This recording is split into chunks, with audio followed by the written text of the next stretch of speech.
Hello Blogaters, nizere ko mumeze neza, nanjye meze neza, nizere ko mwatangiye umwaka neza. Twekere mu kwa mbere, umwaka w'ibyo tuzavuga kugeza nko mu kwa gatanu, sibyo? Murabona ko nishimye rero, bafite product imwe ishobora kuba irenze kurusha izindi, ariko n'izindi zose, buri gihe baba bafite utuntu twiza. Ikwereka vitamin C, ya indi maze iminsi vuga ati mara ninyibona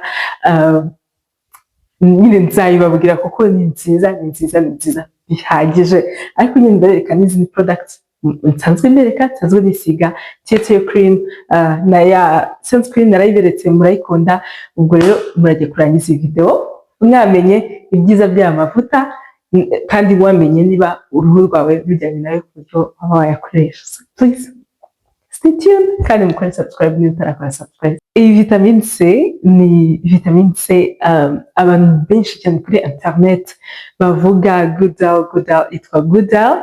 Irimo kwa kundi hari ukuntu umublogger ambwira ati rero pisine maze gusa neza nta birenge ifite, uruhu rwanjye rumeze neza, ariko hari akantu kabura, ndirabuye nyine ndumva nshaka akantu keza tu.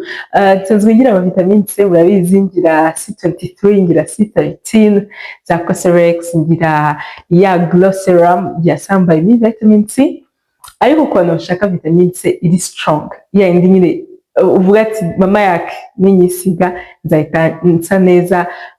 Kama murabizi ko bitwara igihe, ariko ikiza cyayo nuko yo ari na nyinshi, urabona ni mililitiro 40, iraruta ayandi maserum yose.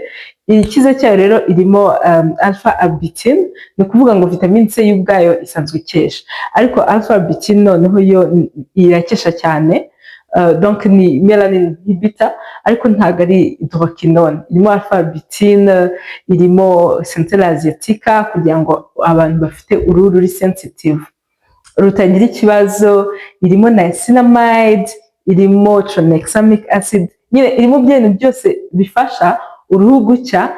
Nyine baragiye babishyira hamwe kugira ngo green tangerine ni antioxidant, kugira ngo byose bihurire hamwe noneho uruhu rube rwasa neza kurushaho. Numva ko rero iyi ngiyi ni nziza cyane, maze igihe kinini nyishaka, ariko ntabwo nari nakabonye nzajya nyikura neza kandi nyine ku buryo bwizewe nzajya nyihorana.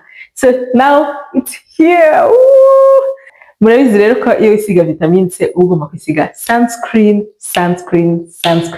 Ubundi ni itegeko kuba wisiga vitamin C cyangwa utayisiga. Sunscreen ni nziza, ariko nyine mwumva niba mbabwiye serum iri strong, ikuraho hyperpigmentation, cya gikusho cy'umukara, amabara n'iki byose bikaba byavaho. Bivuze ngo uba ukeneye sunscreen nziza, nyine yindi iri gukorere ukumva ko yakurinze izuba neza. Iyi sunscreen murabizi narayiberetse ko irimo kwisiga, murabona ko ngiye kuyimaramo. Ni Beauty of Joseon Aqua Relief Sun Aqua Fresh Rice, irimo rice extract, nayo irakesha. Ni sunscreen ikeshamo. Ikindi ni nziza kuri oily skins. Abantu bagira oily skins bakunda kumbwira ati sunscreen zituma tuyaga, zituma twirabura. Ibintu byose iyi sunscreen yarikemura, tuyaga, birabura, it's just perfect. Rero iriya vitamin C nari maze kubereka. Ikindi nabwira nuko abantu bafite oily skin ni nziza cyane, ku bantu bafite oily skin n'abantu bafite combination na normal skin. Dry skin no, ntago ufite dry skin wayikoresha, keretse uramutse uyikoreshanya na cream cyangwa se n'indi product nka toner yandi ituma uruhu ruba hydrated bihagije, akarubwo yisiga. Sino kubera bira bintu byose birimo, uruhu rushaka kuma. Murabizi ko ntajya ntanga ibintu just gutyo gusa. Mu by'ukuri reka mbabwire, ntabwo ndi wa muntu ushobora kurangurira ibintu cyane, cyangwa se ngo mbe naguhereza ikintu just kubera ko nyifite muri stock. No. Umuntu rero ufite dry skin ntabwo iriya vitamin C yayikoresha, kereka afite products zituma uruhu rwe ruba hydrated ku buryo nabifatanya biba byiza. Urugero, uramutse ufite iyi vitamin C ugakoreshanya n'iyi Tieto cream, kubera ko iyi Tieto cream iri strong, iri rich, irakomeye, iraryoshye. Murabizi ko niyo mba nisize ni ya cream wisiga, I guess you can see, ni cream wisiga ukabona uruhu ruri hydrated kandi bikanamara igihe, atari kuvuga ngo wayisize nimugoroba urataha wumagatanye, ahubwo urayisiga ukirirwa umeze neza cyane. Ni ukuvuga ngo iyi ngiyi irimo amaceramides, irimo ibintu byinshi cyane bituma uruhu rwa hydrated, kandi murabizi ko njyewe hydration ari ikintu ntindaho cyane kugira ngo uruhu rwanjye rugume ruglowing. Ubwo rero uramutse ushaka kugura iyi ufite dry skin, twabanza twabiganiraho ntabwo wahita uyigura kuko hari izindi serum zakoreshwa ufite dry skin ariko hatarimo iyi ngiyi.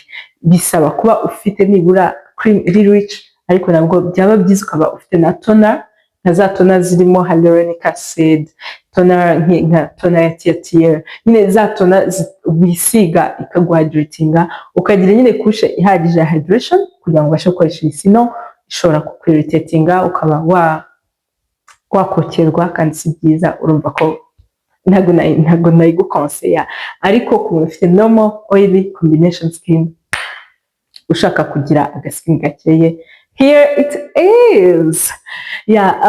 Ntabwo nashaka gutinda, niko nashaka kubabwira kuko mwarambwiye ngo ujye utubwira products dukesha uruhu kubera ko ngo kwirabura bimeze nabi. So here it is. Iyi cream nayo murabizi ko ariyo nisiga Tier. Iyi ngiyi ni cream ya kabiri ngiye kumara. Seriously, uruhu rwanjye rwarahindutse, sinzi niba mubibona. Mubibona birasa neza pe, birasa neza. So consider kugura Tier niba ushaka uruhu rwiza. Irimo anti-aging, irimo hydration, nyine ingredients zihydratinga cyane. Ikindi nyine irina uranayisiga ukabona uruhu rubaye neza cyane cyane cyane. So please subscribe, ndabakunda.